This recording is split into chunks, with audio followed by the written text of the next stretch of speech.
pour ce Let's See Why dédié à la Semaine de la diversité qui est organisée dans Utopia. On va attendre 30 secondes pour que tout le monde puisse entrer sur le lien Zoom. Il y avait des personnes en salle d'attente.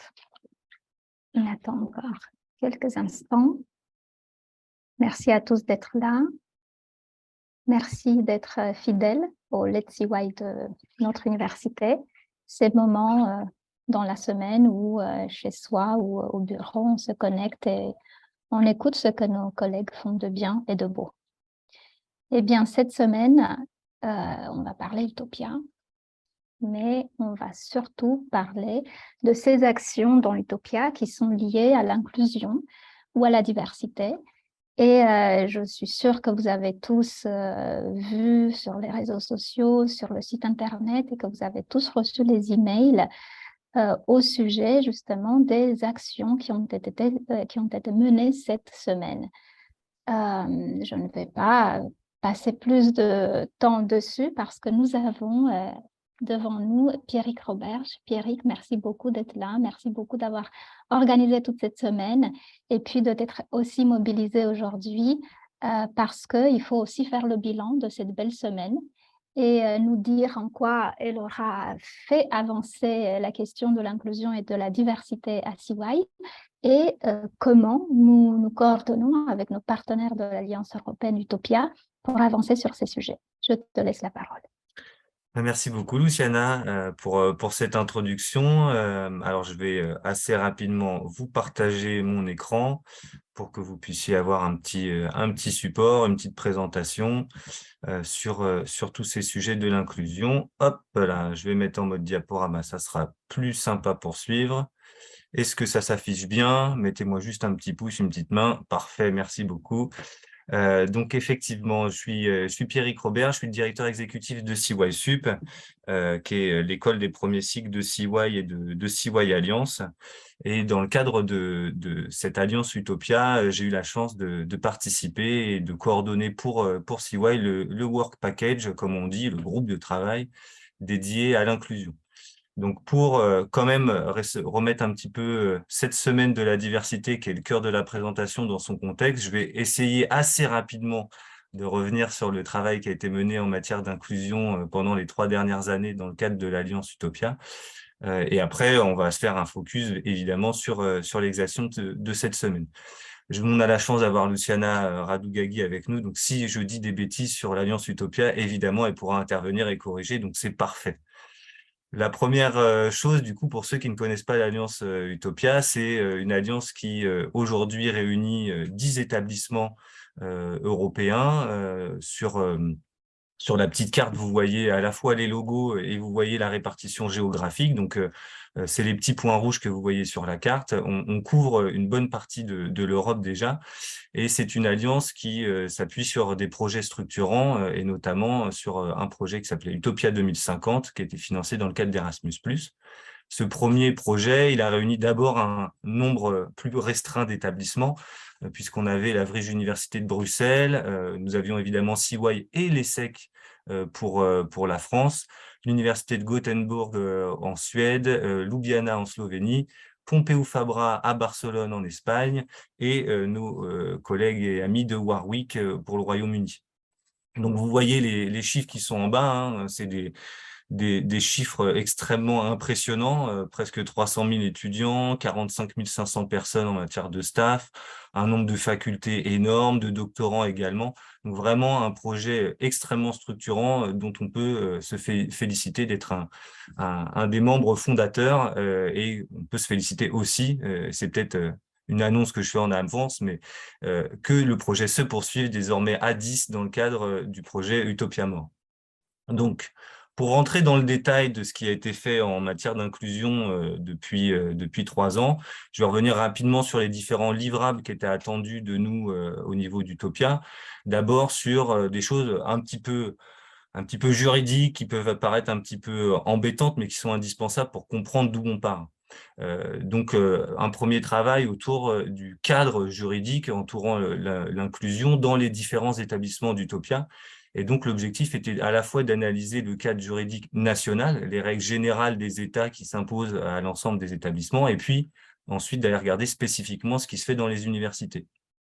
Je ne vous fais pas tout le détail, il y a 1 an de travail pour arriver à des conclusions, donc je vais très vite, juste pour vous dire, et ça ne vous étonnera pas, que nous avons des politiques publiques très différentes d'un État à l'autre en Europe, évidemment, et que ça a une influence majeure sur la mise en œuvre des actions dans les établissements.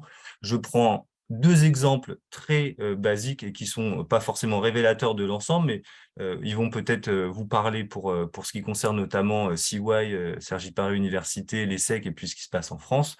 Nous avons la chance en France d'avoir des mesures concernant l'accessibilité aux espaces d'enseignement supérieur qui sont très développées. Et donc, ça nous aide énormément pour l'accueil des étudiants et des étudiantes en situation de handicap. Ça, c'est un vrai plus qui est impulsé par la loi. Inversement, je ne mets évidemment aucun jugement sur le sujet de la laïcité, évidemment, mais il faut évidemment avoir conscience que ce sujet-là, la laïcité, va nous limiter dans le travail sur les pratiques religieuses que des étudiants ou des usagers souhaiteraient avoir retrouver dans l'établissement, les attentes qu'ils peuvent avoir sur ce sujet-là. C'est aussi extrêmement évident, mais vous voyez, le cadre national, du coup, a un impact immédiat sur ce qui peut être fait dans les différents établissements. Le premier livrable avait aussi comme objectif de nous positionner sur une définition commune pour qu'on sache de quoi on parle et se mettre d'accord sur ce qu'on entend par inclusion au sein de l'Alliance Utopia. Là encore, je ne vais pas vous lire l'intégralité de la définition. La présentation elle sera de nouveau accessible sur la chaîne YouTube de l'établissement. Vous pourrez la regarder plus tranquillement et puis elle sera aussi dans les différents documents livrables du projet. Mais voilà, cette définition, on l'a posée pour pouvoir l'avoir comme boussole, comme repère tout au long du projet pour pouvoir avancer. Je vous ai mis un petit schéma à côté parce que parfois, pour gagner du temps, un petit schéma, ça aide. Et donc, vous voyez, ce qu'on vise, c'est vraiment l'inclusion, c'est de faire en sorte que tout le monde se mélange, qu'il n'y ait plus aucune barrière, plus aucune limite au bien-être et à la diversité dans les établissements.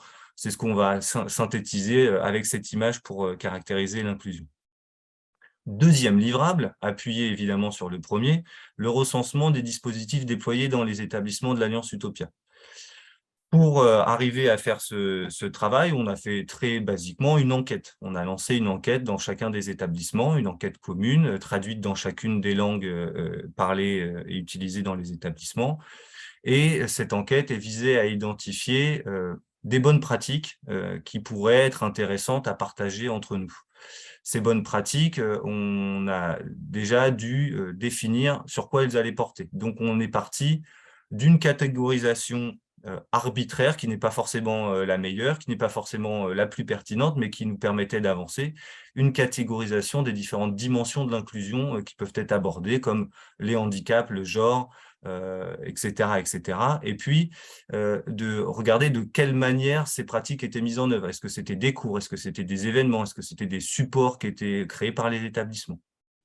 Une autre dimension qui nous paraissait importante, c'était d'identifier si ces pratiques, elles avaient lieu, elles se déroulaient prioritairement pendant les cours ou en dehors des cours, pendant la vie étudiante. Ce qui est aussi évidemment un impact et assez structurant derrière en termes d'analyse. Les premiers chiffres que je peux vous donner, c'est que à l'échelle des établissements, en faisant une enquête relativement, on va pas dire rapide, mais qui n'a pas forcément eu le temps d'aller identifier personne par personne tous les contributeurs, on est déjà arrivé à 127 pratiques identifiées pour les 6 établissements, ce qui est déjà un nombre assez important. Sur ces 127 pratiques, 28 viennent de CY Cergy Paris Université et de l'ESSEC, ce qui fait à peu près 22,5%, donc ce qui nous positionne dans les 2 établissements qui ont le plus contribué à l'enquête. Ce qui est déjà intéressant par rapport aux critères que j'évoquais avant, c'est que sur les 127, par contre, on n'a plus que 31 pratiques qui se déroulent pendant les cours et on en a 96 en dehors du temps de classe. Donc, vous voyez déjà que l'inclusion a une prédominance dans les temps périscolaires ou en dehors, dans les temps non académiques ou directement en classe. Et ça, c'est quelque chose d'intéressant quand derrière, on va essayer de trouver des pistes pour aller vers une meilleure inclusion. Donc là, cette enquête, la liste de ces pratiques, et c'est formalisé avec le document qu'on voit là-haut, hein, un tableau tout simple alors qui est évidemment pas lisible sur cette slide, mais vous voyez qu'on a le nom de l'université dans la première colonne, on a un rapide descriptif qui renvoie à un autre onglet où là, on a beaucoup plus d'informations.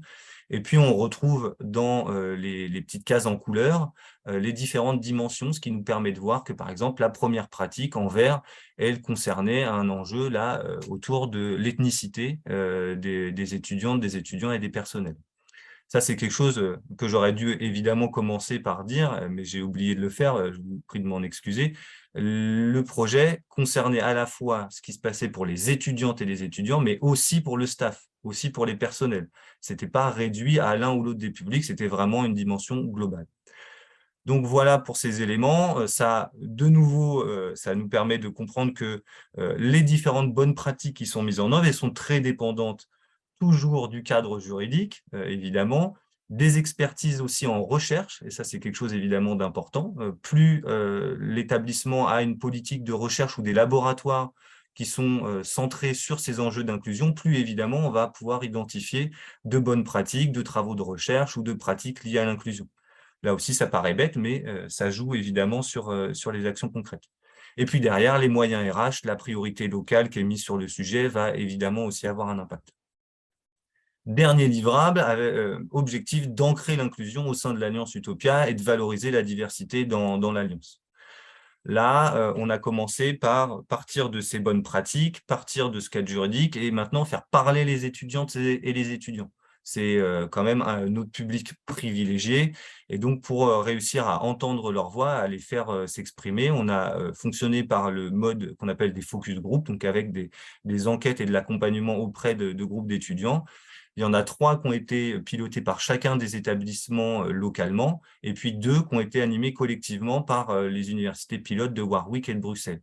Tout ça, ça va donner lieu à un travail de synthèse globale qui va permettre d'identifier les attentes de notre public. Et ce travail, il est encore en cours de finalisation. Il sera bientôt livré pour la fin du projet. On a pu aussi sélectionner 10 pratiques parmi les 127 qu'on a souhaité creuser, qui nous semblaient particulièrement intéressantes ou qui permettaient vraiment de caractériser ce qu'on veut faire à l'échelle d'Utopia. Ces 10 pratiques qu'on aura retenues, on va essayer de les définir encore plus finement, d'avoir plus de ressources qui y sont liées, et on va les mettre en œuvre, on va les rendre plus facilement accessibles à l'ensemble des partenaires dans le cadre du réseau Utopia. Ça sera sur demande, on pourra monter des réunions pour essayer de les déployer dans d'autres établissements pour la suite. On a également rédigé et on va faire ratifier un manifeste pour l'inclusion dans le cadre de l'Alliance Utopia. L'objectif ici est d'acter les grands engagements que prennent l'ensemble des membres dans le cadre de l'Alliance et du nouveau programme projet Utopia More. Ce manifeste, il va être signé par les présidents et les présidentes des établissements d'Utopia lors de la prochaine Utopia Week qui commence la semaine prochaine à Ljubljana. Et surtout, 3 petits points, enfin, après vous avoir pris 10 minutes, on va aller parler un petit peu de la Diversity Week, de la semaine de la diversité, qui est notre temps fort de fin de projet pour valoriser tout ce qui a été réalisé depuis 3 ans. Cette Diversity Week, elle est organisée conjointement par tous les établissements et s'est déroulée cette semaine partout. Donc les 6 établissements du projet initial, les 6 établissements ont une programmation qui est accessible sur le site internet de l'Alliance Utopia. Donc là, j'ai fait juste une capture écran, mais on y retrouve, en cliquant, si vous voulez aller sur le site, on y retrouve toute la programmation du lundi, du mardi, du mercredi, etc. et tout ce qui va se passer aussi encore après. À notre échelle CY, on a également du coup une programmation spécifique qui s'est déroulée toute la semaine, dont vous voyez le programme sur la droite et que je vais détailler au fur et à mesure du reste de la présentation. Ce qui est intéressant déjà à retenir, c'est qu'à l'échelle de ces 6 établissements d'Utopia, pendant cette semaine, on a pu proposer 31 événements. C'est quand même assez considérable de réaliser autant d'événements en même temps. Et donc, comme je le disais, ils sont réalisés pour certains localement, c'est-à-dire accessibles uniquement aux étudiants et au personnel de l'établissement sur place. Mais on a également eu comme souhait, et on a fait attention à ce qu'une partie de la programmation puisse se réaliser en ligne et puisse être suivie du coup par l'ensemble des membres de l'Alliance. Cette programmation, elle se concentre cette semaine, mais vu qu'on a la chance d'avoir la Utopia Week à Ljubljana la semaine prochaine, on a également des actions qui vont se poursuivre la semaine prochaine à Ljubljana, avec, comme je le disais, la signature du manifeste pour l'inclusion, également une visite féministe de la ville de Ljubljana qui sera proposée, la réalisation d'un atelier de la fresque de la diversité dont je vais reparler, et puis plus généralement des présentations de projets inclusifs. Concernant la programmation spécifique CY, vous pouvez là la retrouver sur le lien qui est dessous. Évidemment, je vous donne les liens, mais la semaine se termine, donc ça ne va pas vous aider à participer aux événements, mais au moins vous pourrez vous faire une idée de ce qui était proposé. Je rentre maintenant dans le détail des différentes journées, à commencer évidemment par lundi, de manière tout à fait originale. Lundi, nous avons la chance d'avoir une projection du documentaire Réparer les vivantes, qui est un documentaire assez poignant sur la prise en charge et l'accompagnement des victimes de violences physiques, psychologiques et sexuelles. C'est un documentaire qui a été réalisé dans les locaux de notre partenaire Women Safe and Children, qui est la première association à offrir une homogénéité de lieux pour l'accompagnement des victimes, que ce soit sur le plan du soin ou de la justice. C'est quelque chose d'extrêmement important et le documentaire retrace tout ça. Ça a été l'occasion pour nous d'échanger ensuite sur le travail de fond qui reste encore à mener pour sensibiliser les personnels, les étudiantes et les étudiants sur ce sujet des violences et sur la nécessité de les accompagner et de prendre en charge toutes les personnes dans l'établissement. Ce documentaire, on a la chance de l'avoir accessible en ligne pour tout le monde. Il est sur YouTube, sur la chaîne YouTube de LCP, la chaîne parlementaire. Donc, n'hésitez pas à aller le consulter quand vous le souhaiterez.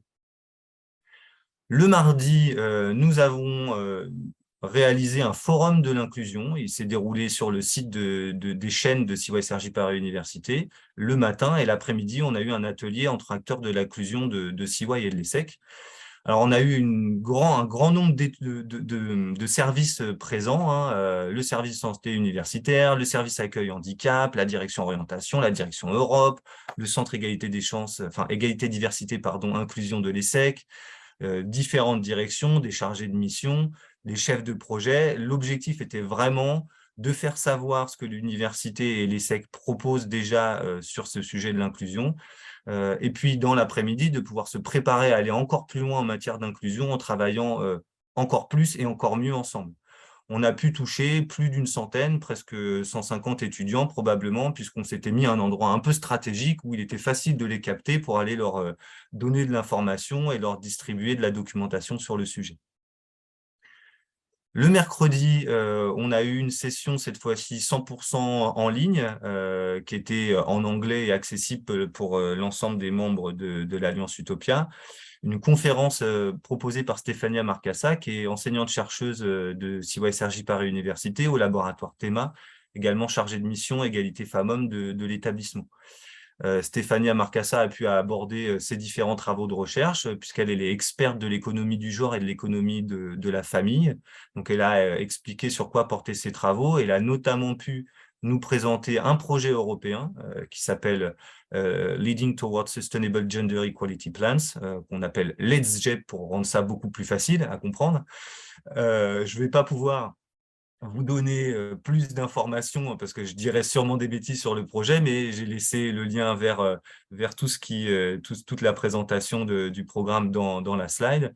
Et puis, de manière plus générale, Stéphania Marcassa a pu aussi revenir sur ce que constituait la mission égalité femmes-hommes de l'établissement. Et donc là aussi, je vous renvoie vers le site de l'établissement pour plus d'informations sur cette mission.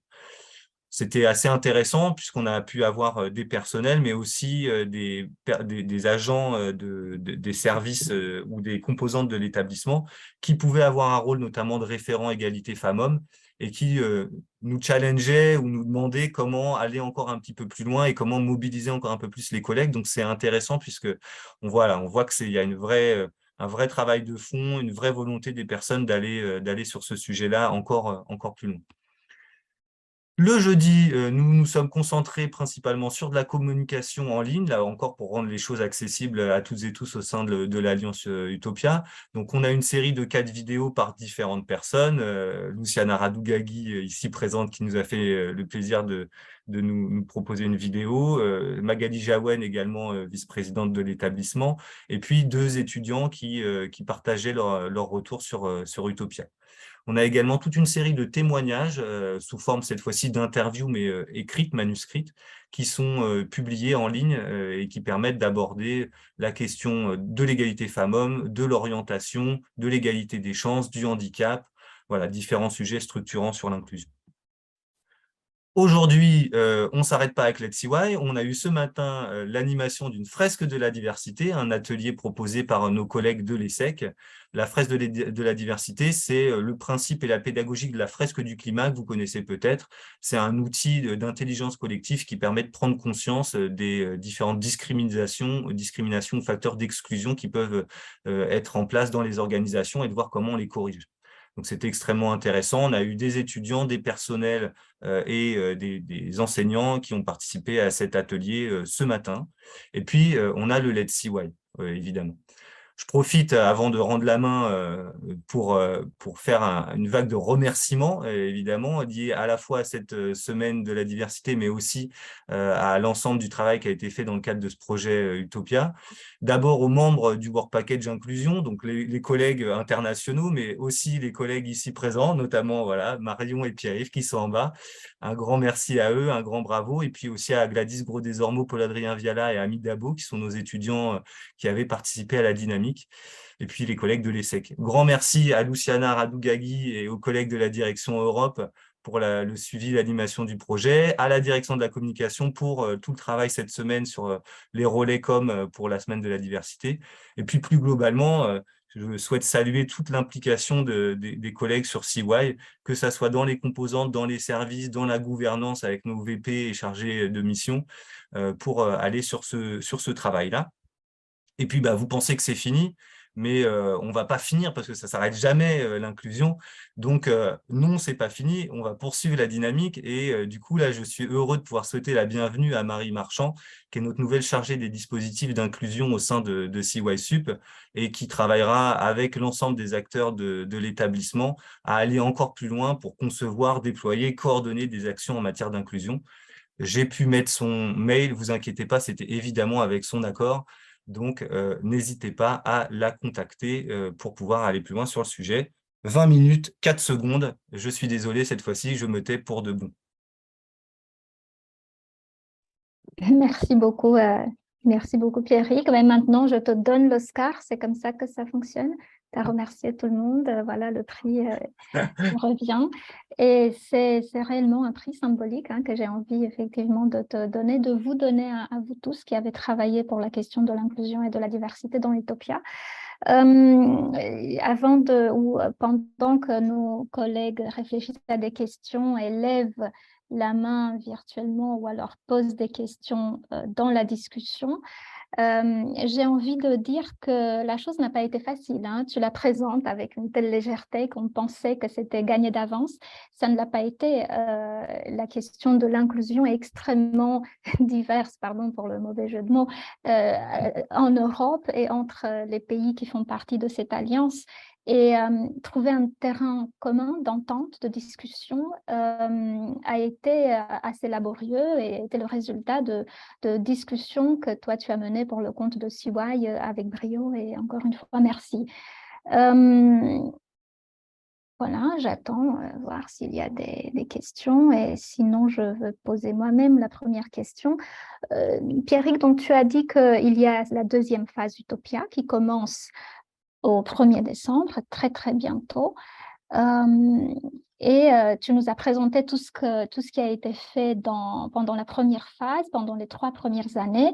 Et tu sais, parce que tu fais partie de ces discussions aussi, il n'est pas aisé de passer d'une étape où l'inclusion est un objectif, on l'appelle Work Package, on peut dire un objectif de pourquoi nous sommes ensemble dans cette alliance. Et donc, il n'est pas aisé de passer dans cette deuxième phase où il est entendu, il est compris d'avance que l'inclusion fait partie de nos valeurs. C'est entendu parce que les présidents ont signé aussi une charte des valeurs, ils ont signé le manifeste pour l'inclusion. Mais au-delà de ça, est-ce que tu peux nous dire un petit peu comment le travail sera fait pendant cette deuxième phase ? Effectivement, hein, enfin, j'aimerais pouvoir dire que oui, ça y est, maintenant c'est gagné et l'inclusion devient naturelle pour tout le monde, mais on le sait, c'est un sujet long et parfois un peu périlleux, surtout dans un contexte multiculturel où on n'a pas forcément les mêmes points de départ et les mêmes capacités à faire. La nouvelle structuration d'Utopia elle va continuer à développer un travail autour de la recherche, autour de l'enseignement et puis autour de grandes thématiques transversales, notamment la question de la transition écologique sociétale. Tous ces sujets-là, c'est des sujets sur lesquels l'inclusion va devenir un liant, va devenir un facteur d'analyse et un facteur aussi de qualité attendue des différentes actions menées par les différents chefs de projet ou différents acteurs des établissements. Comme je l'évoquais rapidement, on passe et comme tu le disais, Luciana, on passe d'un objectif à une valeur. C'est-à-dire que maintenant, on ne cherche plus à faire de l'inclusion. On considère que c'est une obligation. Et donc, c'est plutôt dans la prise en compte et dans on va dire, l'analyse et comment dire, s'assurer, vérifier et faire que l'inclusion est directement intégrée dans chacune des propositions, qu'on va être en capacité de l'ancrer. Et donc, ça devient un prérequis. C'est-à-dire maintenant, pour demander, par exemple, pour déposer un projet en matière de formation, il va falloir être en capacité de démontrer que ce projet, il a une dimension inclusive, qui permet de prendre en compte les besoins de tous les étudiants, qui n'est pas excluant de fait. Sur le plan de la recherche, c'est un peu moins mon sujet puisque je suis plutôt moi sur le volet formation, mais j'ai aussi cette casquette-là par mon expérience professionnelle passée. On va pouvoir à la fois, là aussi, s'assurer évidemment dans les recrutements, dans peut-être les politiques salariales sur lesquelles nos collègues des différentes directions humaines des établissements de l'Alliance travaillent aussi sur plein de sujets comme ça, s'assurer qu'on arrive à avancer un petit peu mieux sur une vraie réalité de l'inclusion, mais ça va être aussi dans le traitement des sujets. On va pouvoir peut-être mettre l'accent sur des projets de recherche sur le champ de l'inclusion, par exemple. Ça, c'est des choses voilà, qui sont déjà inscrites dans les valeurs et dans les finalités du nouveau projet, mais qui vont continuer de se mettre en œuvre tout au long d'Utopia More. Je te laisse, évidemment, tu as peut-être d'autres éléments Non, non, sur lesquels tu veux compléter, hein, mais je pense que globalement, c'est c'est ça. tout à fait ça. C'est exactement ça, Pierrick, hein. Il s'agit maintenant de faire comprendre à l'ensemble de la communauté Utopia que nous devons d'être inclusifs dans toutes nos pratiques de collaboration internationale dans l'ensemble des domaines. Est-ce qu'une question de la salle? Armando a levé la main. Ah, pardon. Pardon, Armando, vas-y. Je suis sur l'autre page, visiblement. Oui, merci. Je voulais poser une question à Pierrick parce que moi, on me demande de mesurer, par exemple, les audiences en tant que responsable de la communication d'Utopia, de mesurer les audiences d'Utopia, de mesurer l'impact. Comment mesure-t-on, en fait? Comment va-t-on mesurer? Comment peut-on imaginer mesurer justement l'impact des politiques d'inclusion sur 10 universités, ou même sur une seule d'ailleurs? Comment mesure-t-on cela? Alors, ça, c'est un vaste chantier, pas sujet, mais chantier, puisque c'est un travail qui est évidemment en cours. Alors là, dans les petites briques, dans les petits participants, je vois une collègue qui s'appelle Natacha Gilles, notamment. Je lui fais un petit coucou et un petit coup de pub. On a une autre collègue qui s'appelle Daline Daoujit. Ce sont des collègues qui travaillent notamment sur les enjeux de qualité. Qualité, hein, attention, c'est parfois un gros mot, mais c'est un peu indispensable là d'avoir une démarche qualité. Donc, d'avoir des enquêtes, d'avoir des éléments de mesure et d'avoir des retours, que ce soit des personnels ou des étudiantes et des étudiants. En matière de formation, par exemple, on a depuis 2 ans, là, on est en train de lancer des grandes enquêtes sur l'évaluation par les étudiants des formations. Et on va pouvoir, par exemple, au fur et à mesure, en lien évidemment avec les responsables de formation, les composantes universitaires, voir si ce n'est pas utile, voire indispensable, d'intégrer certaines questions de cette nature sur l'inclusion. Et donc, il y a la question, voilà, il y a le levier de l'enquête, qui est quelque chose d'assez courant dans les établissements, qui est très lourd à mettre en place, hein. Je l'ai dit tout à l'heure, alors je ne me rappelle même plus du chiffre là tout de suite, mais c'est 300 000, je ne sais plus, étudiants à l'échelle d'Utopia, je crois, le volume. Donc, voilà, 298 000. Donc, vous imaginez bien que 298 000 étudiants seulement à questionner, c'est quelque chose de colossal. Mais ça, c'est quelque chose, voilà, c'est un des leviers. On le voit aussi et on le traite parce que le voir, c'est quelque chose évidemment d'important pour connaître l'état des lieux, avoir un diagnostic. Mais après, il faut aussi être en capacité de le corriger. Et donc, l'identifier, alors on le voit avec les redoublements, par exemple, parce que là, on ne le prend pas forcément directement en compte, ou on ne perçoit pas forcément que c'est un facteur d'exclusion ou qu'il y a des facteurs d'exclusion qui impactent la réussite académique, mais souvent c'est le cas.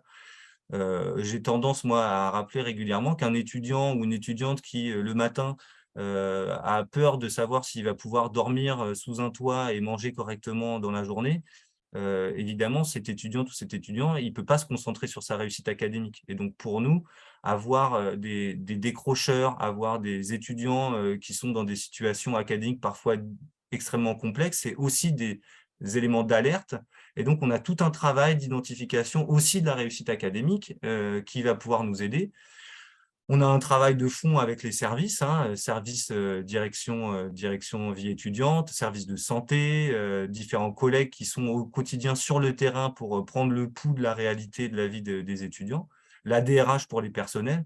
Donc, c'est extrêmement complexe, il n'y a pas une réponse à apporter, il y a de l'enquête, il y a du retour de terrain pour avoir le diagnostic et avoir la réalité. Et puis après, on corrige les choses avec des nouvelles offres de formation, avec des nouvelles pratiques pédagogiques, avec des nouveaux dispositifs pour aider les personnes. Là, par contre, autant j'ai été bon sur le timing de présentation, autant je suis très mauvais sur les questions et les réponses. Il est déjà 14 heures. Non, non, c'est très bien. En réalité, Pierrick, tu as répondu à ma deuxième question qui était comment est-ce qu'on applique ces mesures d'inclusion à CY?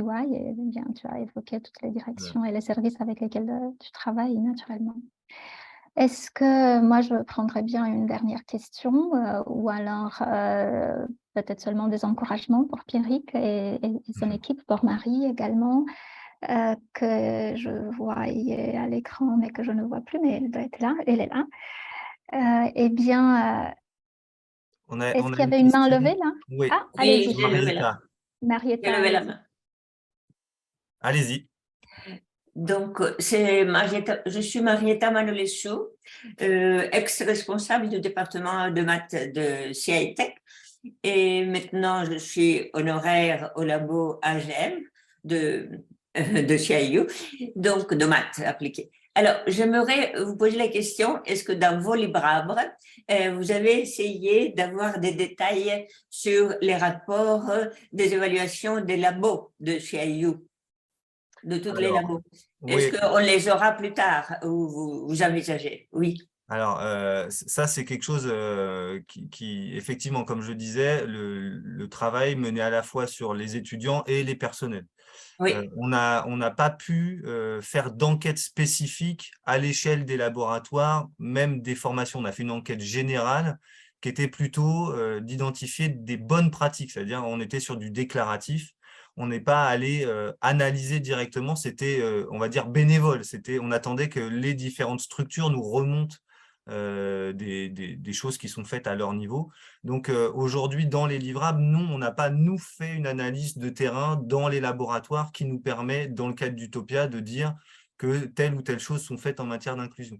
Par contre, il y a évidemment après des engagements établissements, il y a des choses qui sont analysées, on a un bilan social qui est mis à jour sur différentes temporalités. Il y a un travail de fond fait par la RH, par la direction de la recherche de CY. Donc là, je ne peux pas vous répondre, je ne peux pas vous dire oui, vous allez bientôt avoir un livrable sur ce qui se passe dans les labos. Non, là, je ne peux pas vous le dire. Mais par contre, c'est clairement quelque chose sur lequel on a envie, nous, de pouvoir accompagner, notamment via Marie Marchand. C'est-à-dire que si des initiatives se lancent ou que des labos souhaitent faire le travail en interne, mais ne savent pas comment prendre le sujet, Marie Marchand pourra être le point d'entrée des directeurs des laboratoires ou des équipes pour après aller chercher les différents interlocuteurs. On a Stéphania Marcassa qui est là avec nous. Si par exemple un laboratoire veut travailler sur la question de l'égalité femmes-hommes à l'intérieur du labo, Marie Marchand pourra faire le lien avec Stéphania et on pourra essayer de voir comment on peut mettre quelque chose en place dans un labo, dans une composante, dans une formation. Oui, et surtout parce que dans la nature de votre association, de votre organisation, il y a l'universalité au sens européen. Donc, comme on a des étrangers, on a des masters qui s'adressent aux étrangers. Et on a eu des évaluations par les AF, c'est pour ça que certains masters continuent très bien, et on a de plus en plus des élèves qui viennent de tous les pays du monde. Donc, j'aimerais que cette évaluation apparaisse, parce qu'on a de très bonnes évaluations, et par exemple, le master 2 ADO s'appelle au CITEC, évolue avec les années. Figurez-vous qu'on avait 4 élèves il y a 5 ans qui venaient de Pakistan, etc., des endroits africains, etc. Et maintenant, on a beaucoup d'élèves chinois, beaucoup d'élèves donc indiens, beaucoup d'élèves aussi de Belgique et même européens, mais qui sont de l'étranger parce qu'ils ont besoin de faire cette étude particulière qui est la moderne donc data science, l'intelligence artificielle, etc. Donc, ça serait bien que leur réponse qu'on reçoit tous les ans soit publiée quelque part. C'est une très bonne idée de voir comment on peut s'appuyer sur les enquêtes réalisées à un endroit pour essayer d'essaimer. Oui, de citer aussi les autres. Voilà. Oui, tout à fait. Du coup, je fais rapidement, parce que c'est l'occasion, un peu de com aussi pour notre collègue Marion Hetzel, qui est en train de regarder à côté, hop là, qui regarde tout droit maintenant, qui est notre collègue en charge de l'internationalisation de l'offre de formation, et ça fait le lien avec ce que vous dites. Au niveau de CY, direction DGA internationalisation, et puis porté par Luciana Radougagui également, on est en plein dans un process de valorisation et de dynamisation de l'international dans l'offre de formation. C'est porté notamment par Marion Hetzel et puis d'autres collègues, notamment Enora Bérard et plein d'autres collègues. Donc, c'est un vrai sujet et effectivement, quand on parle d'inclusion, on parle aussi de l'arrivée d'étudiants internationaux au sein de CY, comment on favorise leur arrivée, leur réussite et le fait qu'ils se sentent bien dans l'établissement, puisqu'on n'a pas forcément les mêmes codes culturels non plus et ça se travaille à l'arrivée dans un établissement. Donc, merci pour la préconisation. On essaiera d'y travailler et de valoriser tout ça. Peut-être que là, je laisse la parole à Luciana pour Oui, merci beaucoup. Merci à tous. Voilà, un échange riche et plein d'enseignements. Marion, prépare-toi sans doute pour un prochain Let's See Why, hein, tu n'échapperas pas. Et bien sur ce, je vous dis merci beaucoup, merci à tous. Je vous donne rendez-vous la semaine prochaine. Nous aurons le 25 novembre un Let's See Why à la même heure. Et ce sera le tour de CY Fondation et de Christelle Berriot de présenter leurs activités. D'ici là, je vous souhaite un bon week-end et une bonne semaine.